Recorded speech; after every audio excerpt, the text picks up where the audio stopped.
Hello everybody, welcome back to my channel. It's been a while since I filmed and I apologize, but today I'm going to be doing the planner tag. Now this planner tag is kind of like a tag video where it was created by another YouTuber called Ellie, and her YouTube channel is Ellie's Corner. I saw Ellie doing this back in March and I wanted to participate, but I didn't get around to it until now. And for that, I'm sorry, but I just really didn't feel like filming at the time. You will be seeing me kind of just using this little whiteboard of mine just to draw out some little planner related things, just so you don't have to hear me talk and just see my hands. And hopefully that is a little bit enough to show as an introduction. So I'm going to be listing out a bunch of questions that Ellie has put in her planner tag, and I'm going to be answering them here. So if you're new here and you're following from her, welcome. Thank you for joining me. So let's get into the planner tag. Question number 1 is, tell us about yourself, as much or as little as you would like. So my name is Yvonne. My channel name is Behold This. I'm from Canada. I have been planning and journaling for a long time. I would say I started my journal first, and that was when I was around 10 or 11 years old. As for planning, I started off when my school gave me a little agenda for us to write down our homework and assignments and all that. But besides that, I also decided to get my own personal planner. So I was a kid and it's not like I had that much to plan, but then it just had a lot of other features. And I have that planner here and I can show that to you just as for some interest. So this is I would say my first planner outside of school, and it's a fun facts. So the fun facts is a kind of like a cardboard binder, and it ended up being a personal ring binder, although I didn't know it at the time. So you can kind of see this as an indication about how old I am. But I can show you the inside just a little bit. I do like to flip in here every once in a while because it's just fun to see what I was doing back then. So it is a kind of fun facts organizer system. It came with all of these dividers, just like you would now. I stuck a sticker in here. It says a good book is a good friend. And I used a half a stack of these that I would put in all my books, because I like to read a lot back then. And so we have stuff like diary, personal. It came with stickers as well. I'll just show you the personal tab, the front of it. So I would write stuff like top secret, not even if I let you, which I won't, and no peeking. Because I just never wanted people to see what I was writing in there. Even if it wasn't kind of interesting or private. Doesn't matter. So I'm not going to show you that again. I do really like that the system allowed you to kind of buy these books. So what they were was like a book, but it came pre-hole punched.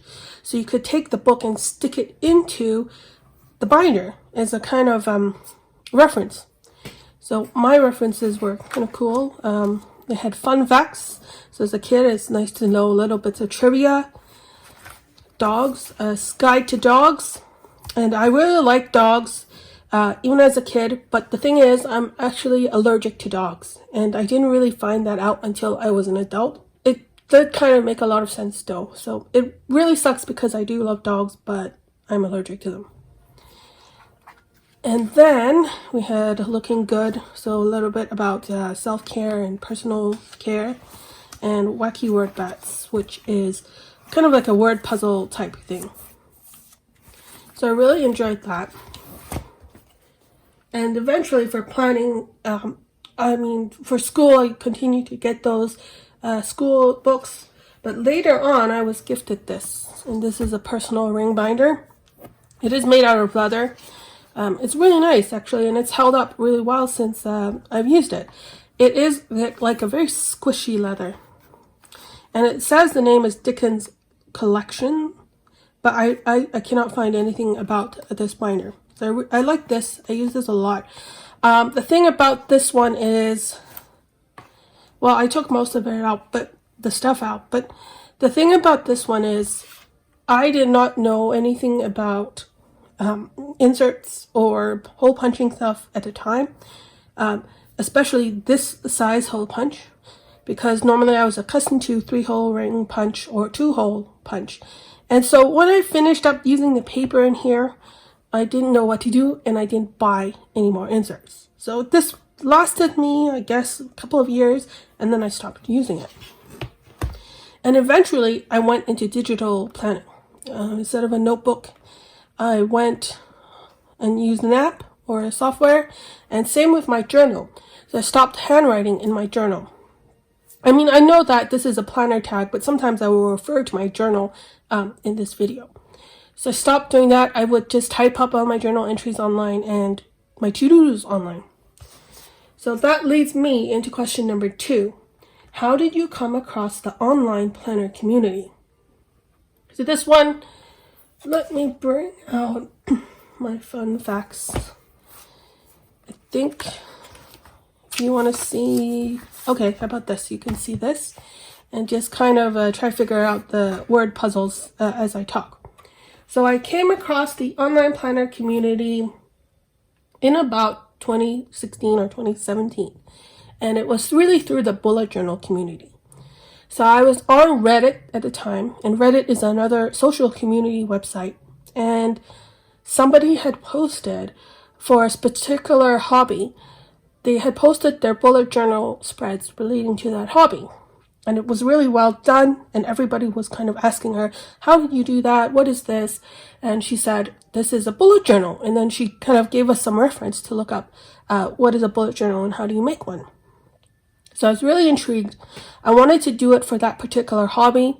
And then I didn't actually end up creating a bullet journal because it was a notebook. I really felt like maybe I should do it better online. And I didn't want to go into that level of detail. It ended up. And then fast forward to 2018. 2018, I got a new phone. And it's an iPhone, and I can't show it to you because I'm filming from it. But with that iPhone, it had the software which allowed you to see how much time you were spending on your phone. And when I saw that, I thought I was just spending way too much time on my phone. And so I thought, okay, I really would perhaps like to go back to writing. So I will credit a couple of bullet journalers that I saw in the beginning, which really helped me. Definitely the official bullet journal website, which is created by writer CARROLL.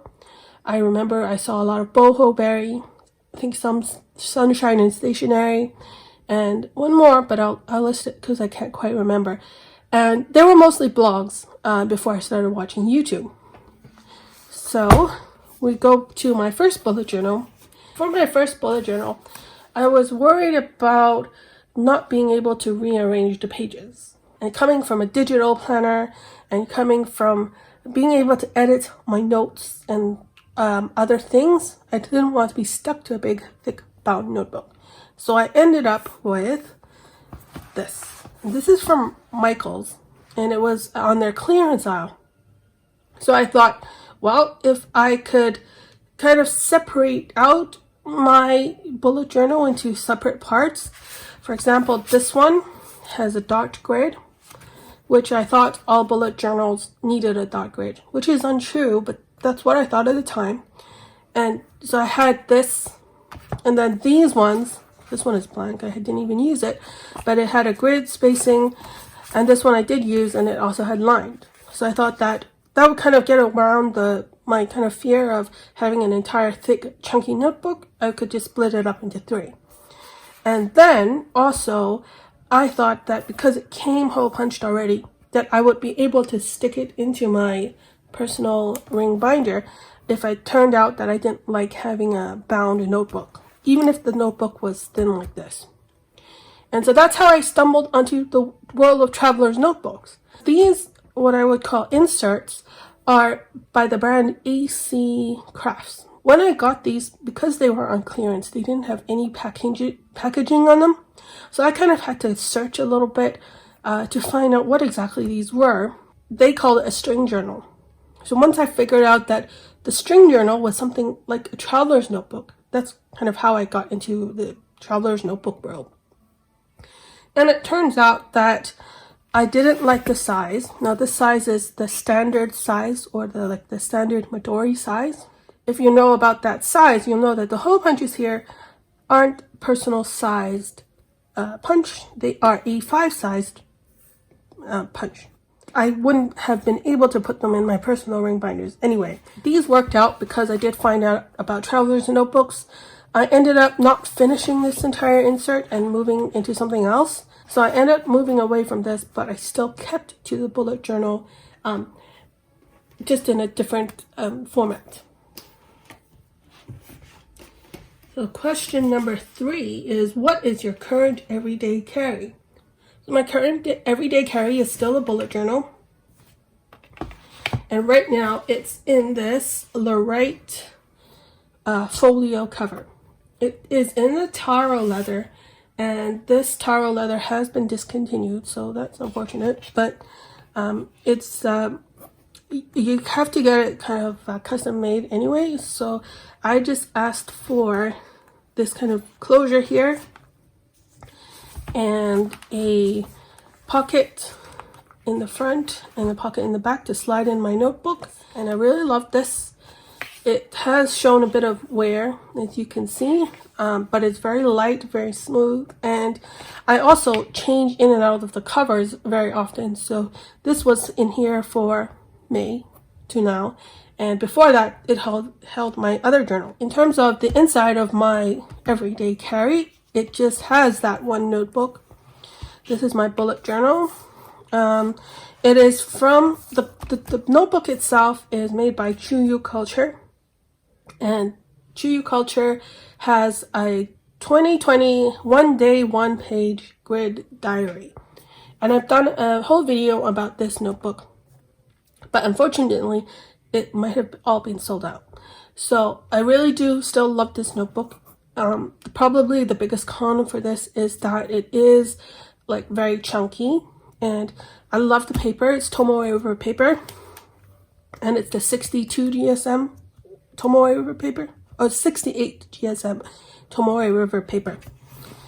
So as you can see, I'm using this. Now, this is meant to be like a 1-day 1-page, so every day there's a page, but I'm not doing it like that. I'm just using it as a regular notebook. I'm ignoring all the dates at the top. If I flip to the last open page, this is kind of my bullet journal spread. Right now, I just do a very basic. I do have a little bit of decoration here and here, but then most of the content here is kind of like a rapid log, if you know what a bullet journal looks like. And you can see that even though it's May, I'm in September, which means I'm averaging about, I'm averaging less than 2 months of kind of daily pages per month, if that makes sense. So that's what my everyday carry is. Question number 4, what is your favorite type of pen? And there's ballpoint, rollerball, gel, fountain pen, felt pen, and fineliner. So my favorite type of pen would definitely have to be a fountain pen. And I'll show you the fountain pen I'm using right now. Maybe I'll bring out my planner. This is the fountain pen I'm using right now. This is the Platinum Parfum in the fine nib. And I like this pen because it was relatively inexpensive. It writes really well. It's nice and smooth. Usually any fountain pen that's extra fine or fine will work for me in my bullet journal. For my journal, I tend to like mediums, sometimes fine, but mediums and up. As long as the pen here is fine or extra fine, it doesn't matter what pen it is. Now, question number 5 is, what is your most used pen? And if applicable, ink. So my most used pen, again, is a fountain pen. And I would say that this is more of a desk pen because, as I was saying, I'm afraid of losing my fountain pens. Even if it's relatively cheap, like this one, I still am very concerned about losing it. My favorite ink that goes in here would be any kind of black ink. I did really like to use the Sailor pigment ink. It's in the color Kiwa Guru, which is the black. But the thing is, it's not waterproof. Recently, I got the Platinum Carbon Black ink, and that one happens to be waterproof. Either one of those would have worked just fine. There are 2 honorable mentions for my most used pens. So my honorable mentions are a gel pen and a fineliner. So let me just show you the pens I'm using right now for the gel pens. So usually if I take this everyday carry out with me, then I will bring a gel pen with me. And I don't know where I put it. I have a writing board with a pen loop attached where I can put a pen into this folio, because this folio doesn't have a pen loop naturally. So I do have that writing board with the pen loop. This one stays at home or on a desk, anywhere on a desk. So the gel pens are like really, right now, it doesn't really matter so much what the brand is, as long as it's around 0.5 millimeters. Anything smaller than 0.5 millimeters, anything smaller than 0.5 millimeters is a little bit too small for me and usually scratchy for me. So I like to stick to this. This one in particular is the Pentel Energel, and the other one I've been using recently is the Zebra Sarasa Dry. I also really like the Muji pens, and again, any 0.5 millimeter gel pen will do for me. So the last one of my most used pens are fineliners, because before I got the platinum ink, which is waterproof, my other inks weren't waterproof, and I usually just use black ink in here for my writing. The fineliner here is waterproof. So this is the Sakura Pigma Micron in the PN nib, which stands for plastic nib, and this one is definitely waterproof. So for a while there, before I got that platinum ink that I was talking about, I was using this for drawing where I needed to kind of color over it, because I knew that it wouldn't bleed the ink. Question number 6 is, what are your favorite planner accessories? And there's washi tape, watercolors, stickers, stencils, etc. So my favorite planner accessories are pretty simple, and I'll show you. They're pretty much all in here, except for the writing board, which I forgot. What? Okay, here's the writing board I was talking about. So just a simple kind of plastic surface for me to write on with a pen loop attached. And because of this pen loop, I don't really write on here when I stick it into the pages, because of that thing will stick out a little bit. But it's more of like a bookmark and pen loop holder rather than a writing board. So that's one of the accessories. The next one is sticker dots. So these are just kind of pastel colored stickers that I use to kind of color code my pages. And I can show you how I'm using them. It is here. It's maybe hard to see, but you can see all these purple sticker dots here. So those are to mark the different, maybe this is a better view. That's to mark the start of every single month. So this was January, February, March, April, May. These ones, I haven't finished putting them on, but these are for kind of notes that are more important to me. And this one is the calendar. There's like a monthly calendar at the beginning of this notebook. That's where I put the sticker to show the current month. And I do switch out this sticker every month, so it doesn't kind of clog up this. And you see that there are little tabs here on this notebook, because this was a one-day, one-page notebook, and I'm ignoring those one-day, one-pages. I'm ignoring those dates, so this is not useful to me, and these sticker dots are. The last thing I would say is my planner accessory is another writing board. This one, unlike this one, I kind of made by myself, and it's just kind of like a clear plastic. It used to be a plastic sleeve where you could slide in documents. So I just cut it into size, and it is used as a grid guide. So this thing at the back here is a 4mm dot grid, and it does match up with the grid spacing in my bullet journal. And you can see that it's numbered across the sides. I have done a video on this a while back to kind of explain in more detail. But here I can just use it almost as like it's a guide. So I use it as a ruler to count the number of dots going across and down in my bullet journal and in my other bullet journal. And then in the middle here, there's this kind of like a calendar. Let's say, you know, today is May 8th when I'm filming this. So if I looked up number 8 in this area and looked up the month, which is May, then I know May 8th is a Friday. So it's a really quick way to see what day of the week it is here. So use this, and I do sometimes use this as a straight edge or as a writing surface. Question number 7 is, what has been your biggest challenges when it comes to planning? Okay, I'm going to have to say that there are 2. The biggest planning challenge for me is not really related to planning itself. It's more related to trying to figure out how I can share my planning in social media. Because I guess you could say I'm a very private person, and this is strange because I'm showing you this and I'm making videos, but I don't want to share anything that's too personal. Even, let's say, my daily logs. I'm so inspired by people who go online, share their bullet journal setups, what they're doing, like flip throughs, and I get so many ideas from them. But then I feel kind of bad that I don't want to share mine. I mean, I can share the tips and stuff, but I don't want to share the details of my everyday life. And I'm afraid that if I share, let's say, even one day of my everyday life, then what if there's something in there that I forgot to blank out, or that was too private that I don't want to share?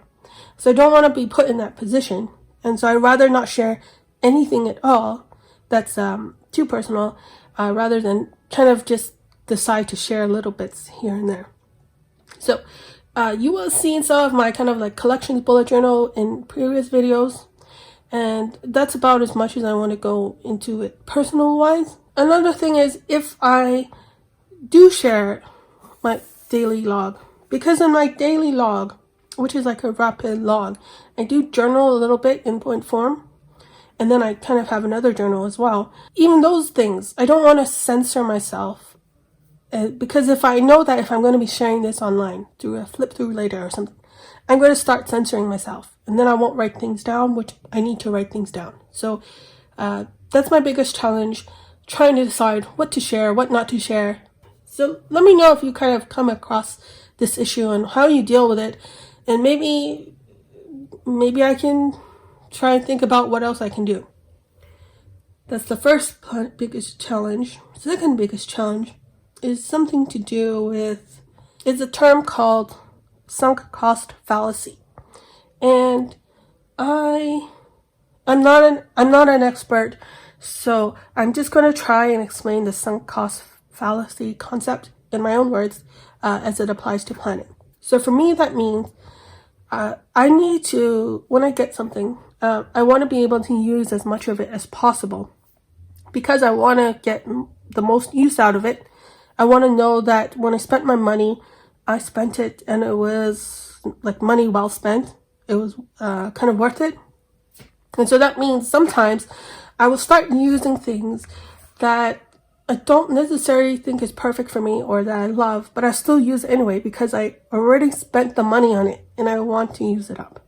I will give you an example of what I mean. So before, on question number 5, the question was, what is your most used pen and ink? So I said fountain pens, and my favorite ink before used to be this. It's the Sailor Kira Girl ink.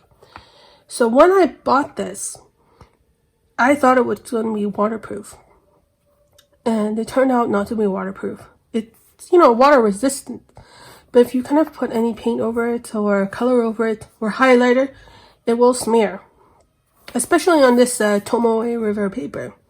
So I was a little bit disappointed in that. But at the same time, I really liked the ink flow.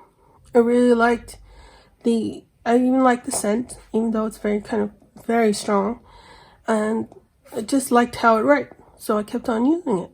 But I knew that I really wanted a waterproof fountain pen ink. It still didn't really fulfill the purpose of me getting this entire bottle of ink. So that ended up taking a long time for me to decide, okay, I need to get a waterproof ink. And so I ended up getting this, which is the platinum carbon black ink. And here it is. The box is a bit messed up. So that's kind of an example. It took me so long to make myself get this, even though I hadn't finished this, because I was worried about this sunk cost fallacy thing. Question number 8 is, what do you do if you're in a planner funk? So the best thing for me to do if I'm in a planner funk is that I switch out the cover. So I do have a collection of covers. This one is one of them. And so if I'm in a funk, then I switch it out. And even if I'm not in a funk, I switch them out anyway. Like, I switch them about twice a month.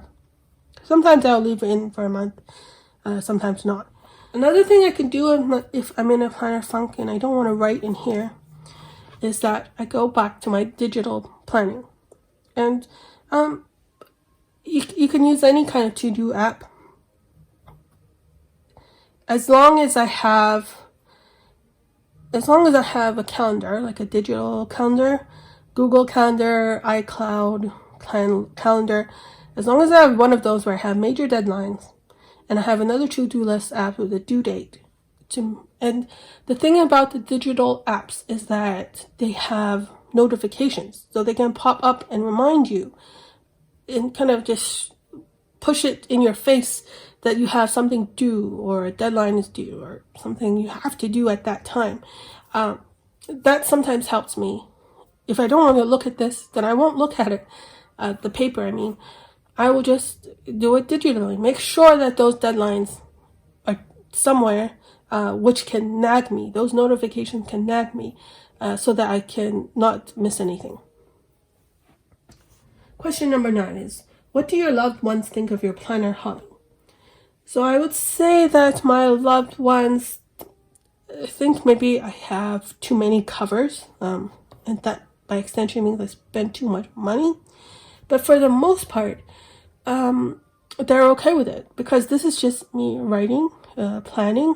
They don't want to see what I'm doing, like the inside of what I'm doing, and I don't necessarily want to show them, so they're fine with that. And everyone has hobbies, so this is my hobby, and it's not harming anyone, so it's alright. It's just maybe they might comment once in a while that I'm taking up too much space, and I'm gonna have to admit that I do. All of this stuff takes up space.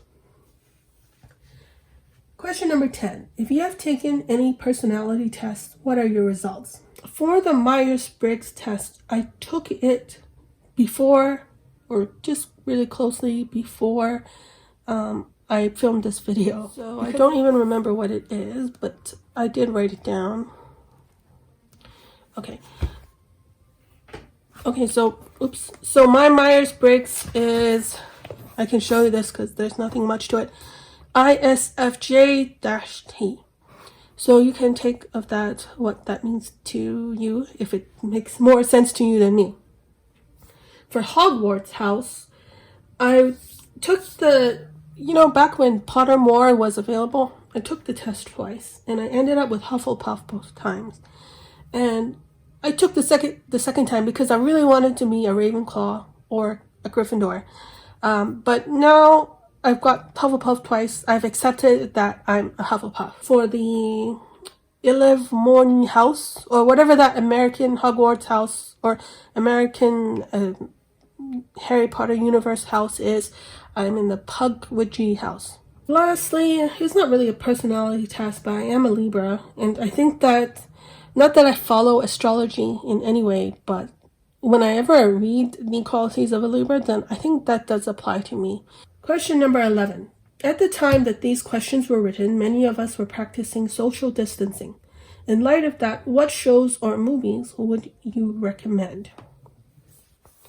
I would recommend... Okay, I will recommend just one show. Because a lot of people I've seen in the Planner Tag videos have recommended shows that I like too. A show that I really love to laugh with is Whose Line Is It Anyway? And Whose Line Is It Anyway is like an improv show, a kind of game show format. So there's plenty of seasons of them. I think there's something like 16 seasons, and that's just the US version of the show. There's also a UK version, which is a bit older than that. It's a game show. You have a host, and you have a bunch of comedians, like improv comedians, and they play games where everything is made up and the points don't matter. The host will give them a game to play, give them some suggestions. They have a studio audience, which will give them some suggestions, and then they will make up a scene or make up a song on the spot based on those suggestions. So everything is made up. And it's super funny. All of the comedians are talented, and they rotate in and out some of the comedians. I've been watching the Drew Carey version shows over and over and over again for so many years that it doesn't matter to me that I watch them many times, so just watch it. It's funny. And I actually even got to see some of those comedians in person because they go on tours, like a comedy tour, like improv. The only person I really wish I could see was Wayne Brady, because I haven't seen him yet. If he ever comes to my area, I'd definitely go see him. I don't know if it's worth mentioning names, but I did see some of them doing, in these times, they're doing like an online kind of video show on Facebook, where they do games like this too, but just over the webcam. And that was pretty funny. I saw one on Friday. This past Friday. They're still doing it now, even though they can't go on tour, they can still do it online. So this video is getting quite long. Let's go to the lightning round. The lightning round is where I have this, all the questions over here to the side, which is why I keep on touching this. The lightning round, there are 2 keywords and you have to pick between the 2 words. So first one is functional versus fancy. I'm definitely more of a functional planner. I do put some color in here. I do use markers and fineliners, like colored ones, so on. But for the most part, it's black ink. Second lightning round is glue stick versus tape runner. I do like tape runner because it's more permanent. It sticks better. But I have to answer glue stick, because for tape runners, I always feel like I use it and then almost immediately after, I'm out of tape. Whereas a glue stick seems to last longer for me. Lightning round number 3, cover versus no cover. There's no question, cover, like this cover here. Stamps versus watercolor. I would say for my planner, stamps. I did use stamps in here as a kind of bullet journal theme. I do one every month. I used that for all of April. And I did watercolor, but that was last year. I rarely watercolor in my planner. If I'm going to use anything out of those 2, it would be stamps. And the last lightning round is stickers versus washi. I don't have that many washi. I have 2 rolls. I did order some samples, and this was during the kind of stay-at-home thing, so they haven't come in yet because everything has been delayed. It's stickers, and by stickers I usually mean sticker dots. Again, this is really more of a functional planner. So that's it for my lightning round. Thank you very much if you've stuck out so far. Go to Ellie's video, and she has posted a list of all the other people who have participated in the planner tag, because I watched a lot of those. I may not have caught up with everybody. They also have some very interesting things to say, and then hopefully you'll be introduced to more YouTubers, which is great. You can expand this little community. Big thank you to Ellie for creating this planner tag. I did really enjoy all of these questions. If you have any questions for me or suggestions for me, please let me know in the comments. And thank you very much for watching, and I'll see you in my next video. Bye.